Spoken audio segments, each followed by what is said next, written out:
সত্যিকারই ভালোবাসা এমনই হয়। ভালোবাসা মানুষটার জন্য মনে প্রাণে এবং নামাজে মোনাজাতের শেষে তার জন্য দোয়া করা। যেমন এখন রাত 4:05 তাহাজ্জুদ নামাজ আদায় করে ভালোবাসা মানুষটার জন্য দোয়া করেছি। আমার মা-বাবার জন্য দোয়া করেছি, সকলের জন্য দোয়া করেছি। আর ভালোবাসার মানুষটা অসুস্থ পরশুদিন থেকে। তো যেহেতু কালকে বলবো না, কালকে তো অলরেডি পার হয়ে গেছে। কালকে থেকে যোগাযোগ নেই। তো একদিন হয়ে গেছে যোগাযোগ নেই, মনে হয় যেন বহুত দিন হয়েছে তার সাথে কথা হয় না, যোগাযোগ হয় না, এমনটা। আসলে হয় কি,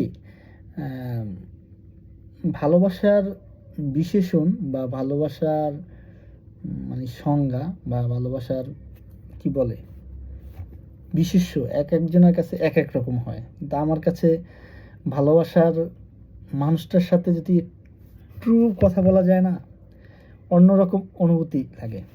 সত্যি কথা, আমার প্রিয়তমা শেষ ভরসা, আমি তার নাম দিছি প্রিয়তমা শেষ ভরসা, ভালোবাসা শেষ ভরসা।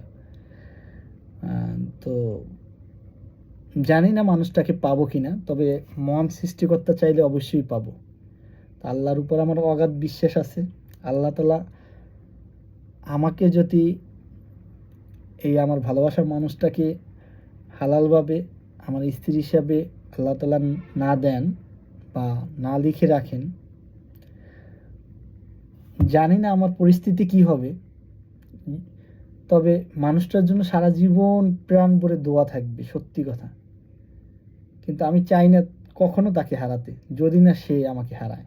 যদি সে আমাকে অবহেলার চরম মাত্রায় মানে পৌঁছায়, তখন তো মানুষ তো অবহেলা সহ্য করতে পারে না, এটা আপনারাও জানেন। অবহেলার একটা লিমিট আছে।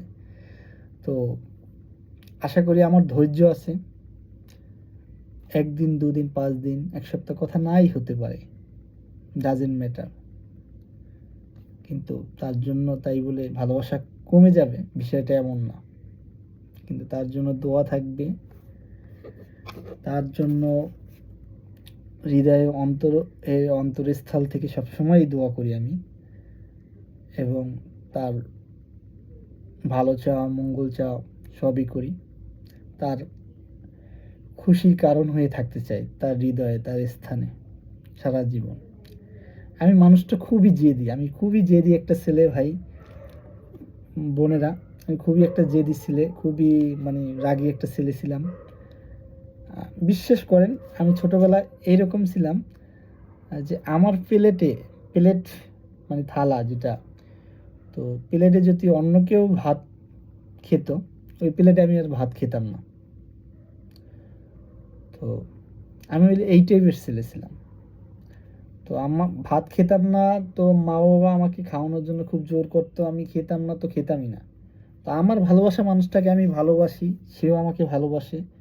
একতরফা আমি কখনোই তাকে ভালোবাসি নাই। যদি একতরফা হইতো প্রথম থেকে, তাহলে তো ভালোবাসার প্রশ্নই আসে না। তাহলে যেখানে তার সম্মতি নেই সেখানে তো আমি তাকে আর ভালোবাসতে দিতাম না, তাই না?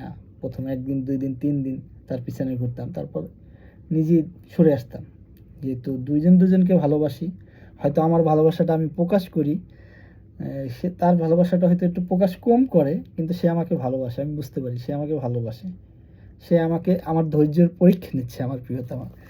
তো সে যেই পরীক্ষাই নিক না কেন, তো আমি পরীক্ষায় উত্তীর্ণ হব, এটা আমি আশা রাখি। আর আল্লাহর প্রতি আমার অগাধ বিশ্বাস আছে। আমি আমার মানুষটাকে কখনো হারাতে চাই না, কষ্ট দিতে চাই না। মানুষটা হাসির কারণ হয়ে থাকতে চাই। কিন্তু মানুষটার প্রতি অনুরোধ থাকবে, অবহেলা করা ভালো, কিন্তু অবহেলার তির্যক মাত্রায়, যেটা লিমিট মাত্রায় যখন অবহেলা করা শুরু করবেন, তখন কিন্তু বিপরীত মানুষটারও ভালো লাগবে না। তো ভালোবাসা, ভালো লাগা, সম্মান দেওয়া, রেসপেক্ট দেওয়া, ধৈর্য ধরা, এগুলো ভালোবাসার বৈশিষ্ট্য। আপনার প্রতি আমার সম্মান প্রিয়তমা থাকবে, আপনার প্রতি আমার দোয়া থাকবে। আপনি এখন আমি জানি ঘুমিয়ে আছেন, আর আমি এখন জেগে আছি। পার্থক্য একটাই, যে আমরা কেউই কারো মনের মতন না, পারফেক্ট হতে পারি না। পৃথিবীতে কেউই কারো মনের মতন পারফেক্ট হয় না, আর হবেও না, কিন্তু পারফেক্ট করে নিতে হবে। কারো আল্লাহ তাআলা ধন সম্পদ অর্থবিত্ত দিয়েছে, কারো আবার অর্থবিত্ত দেয়নি। আবার অনেকের মেধা দিয়েছে, সততা দিয়েছে, আদর্শ দিয়েছে, চরিত্র দিয়েছে, কিন্তু অর্থবিত্ত দেয়নি। আবার অনেকে অর্থবিত্ত আছে, তাদের ব্যবহার আচরণ ভালো না এবং ভালোবাসতে জানে না। তো আল্লাহ তাআলা সৃষ্টিকর্তা চাইলে সকলকেই অর্থবিত্ত দিতে পারে এবং সকল বান্দা কি দুঃখর পর তার ভাগ্যে সুখ লিখে রাখেন। তো আল্লাহ তাআলা ধৈর্যের পরীক্ষা নেন আমাদের, যে আমরা ধৈর্য কতটুকু ধরতে জানি। তো পবিত্র আল কোরআন, আল কোরআন আল কোরআন সব থেকে পবিত্র এবং সত্য। তো কোরআনের উপর আমার বিশ্বাস আছে। এখন বলতে পারেন আপনারা যে আল্লাহ তাআলা তো বলছে বিবাহর আগে যে ভালোবাসা হারাম,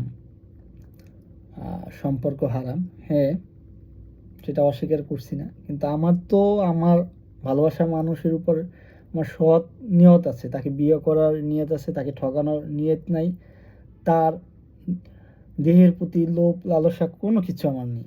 আমি চাই আমার মানুষটাকে নিয়ে ঘর সংসার করব, তাকে আমি ভালোবাসবো, তাকে আমি টেক কেয়ার করব, যত্ন করব। আমি যদি বিশ্বাস করেন ভাই বা বোনেরা, বিশ্বাস করবেন কিনা জানি না, আমি যদি যেদিন তাকে সরাসরি দেখে আসি, মানে তার সাথে সাক্ষাৎ করে আসি, আমি সমস্তটা পথ জার্নি করে তার কল্পনায় তার ছবি দেখতে দেখতে আসি। মানে বলবেন যে এটা একটু ওভার বললেন না, বা একটু বাড়িয়ে বললেন না। আসলে বাড়িয়ে না, সত্যি কথা বলছি। বা তার কথা ভাবতে ভালো লাগে, তাকে নিয়ে কল্পনা করতে ভালো লাগে। সে ভালো কিছু হোক, সে ভালো একজন ডক্টর হোক, সে যেহেতু মেডিকেলে পড়াশোনা করে, সে তো ভালো একজন ডক্টর হোক, সেটা অবশ্যই আমি চাই, তার জন্য দোয়া করি। আর আপনাদের দোয়ায়, আপনারা যদি আমার যারা ভিউয়ার্স আছেন সবাই যদি দোয়া করেন, ইনশাল্লাহ আপনাদের দোয়ায় আমি ভালো অবস্থানে পৌঁছবো। আমি একজন ভালো লয়ার হব, সৎ পথে থাকার চেষ্টা করব। হ্যাঁ, বাকিটা আল্লাহ ভরসা, মানুষের সেবা দেওয়ার চেষ্টা করব। হ্যাঁ, আর সবাই দোয়া করবেন আমার ভালোবাসার মানুষটার জন্য, সে যাতে ভালো থাকে, সুস্থ থাকে। আর সে অসুস্থ, তার জন্য সবাই দোয়া করবেন। তো অলমোস্ট এখন রাত 4:13 বেজে গেছে। তো ভিডিওটা মনে হলো যে করে রাখি, এই জন্য করা। জানি না তেমন ভিউ হবে কি না, আর না হলেও সমস্যা নেই, যেহেতু মনে কথাগুলো কি বলে প্রকাশ করলাম, ভাবটা প্রকাশ করলাম আর কি। তো সবার জন্য দোয়া ও ভালোবাসা এবং শুভকামনা জানিয়ে বিদায় নিচ্ছি, এবং প্রিয়তমার জন্য অনেক অনেক দোয়া ও ভালোবাসা থাকলো। তুমি সুস্থ হও, ভালো থাকো, আল্লাহ হাফেজ।